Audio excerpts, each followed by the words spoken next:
జాతీయ విద్యా విధానంలో భాగంగా త్రిభాషా సూత్రం అమలుపై తమిళనాడు తీవ్ర అభ్యంతరం వ్యక్తం చేస్తోంది. హిందీని తమపై బలవంతంగా రుద్దుతున్నారు అంటూ కేంద్రంపై విమర్శలు చేస్తుంది తమిళనాడు సర్కార్. డిఎంకే ఉనికిలో ఉన్నంతకాలం ఈ గడ్డపై తమిళ భాష రాష్ట్ర ప్రజలకు విఘాతం కలిగించే ఎటువంటి చర్యలను అనుమతించదని స్పష్టం చేశారు స్టాలిన్. అయితే దీనిపై కేంద్రం కూడా అదే రీతిలో కౌంటర్ ఇస్తుంది. కేంద్రం విద్యాశాఖ మంత్రి ధర్మేంద్ర ప్రధాన్ తమిళనాడు సీఎంకు కౌంటర్ ఇచ్చారు. ఏ భాషను ఎవరిపై బలవంతంగా రుద్దే ప్రశ్నే లేదు అంటూ సీఎం స్టాలిన్కు లేఖ రాశారు. విద్యను రాజకీయం చేయొద్దని లేఖలో తెలిపారు.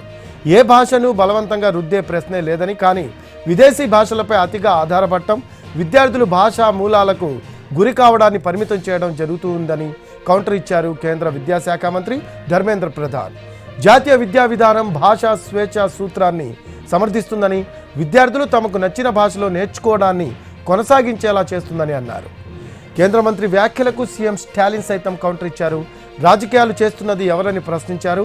త్రిభాషా విధానాన్ని ఆమోదిస్తేనే నిధులు విడుదలవుతాయని బ్లాక్మెయిల్ చేయడం రాజకీయం కాదా అని ప్రశ్నించారు. ఎన్ఈపీ పేరుతో హిందీని రుద్దడం రాజకీయం కాదా అంటూ ఎంకే స్టాలిన్ వరుస ప్రశ్నలతో కేంద్రంపై మండిపడ్డారు. అసలు రాజకీయాలు ఎవరు చేస్తున్నారు అనే విషయాన్ని కేంద్రం ఆలోచించాలి అన్నారు తమిళనాడు సీఎం. ప్రజల సంక్షేమం కోసం డిఎంకే ప్రభుత్వం నిధులు ఖర్చు చేస్తూ ఉంటే కేంద్ర ప్రభుత్వం మాత్రం మతపరమైన ఉద్రిక్తతల కోసం ఖర్చు చేస్తుందని ఆరోపించారు ఆయన. మరోవైపు ప్రధాని మోడీ సైతం ఈ అంశంపై స్పందించారు. భాషా ప్రాతిపదికన సమాజాన్ని విభజించే ప్రయత్నాలకు దూరంగా ఉండాలన్నారు ఆయన.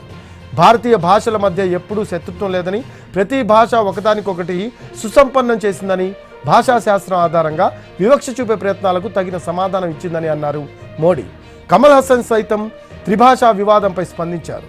తమిళీయులకు ఇది చాలా సున్నితమైన అంశమన్నారు. భాష కోసం వారు ప్రాణాలు ఇవ్వడానికైనా సిద్ధంగా ఉంటారన్నారు కమల్ హాసన్.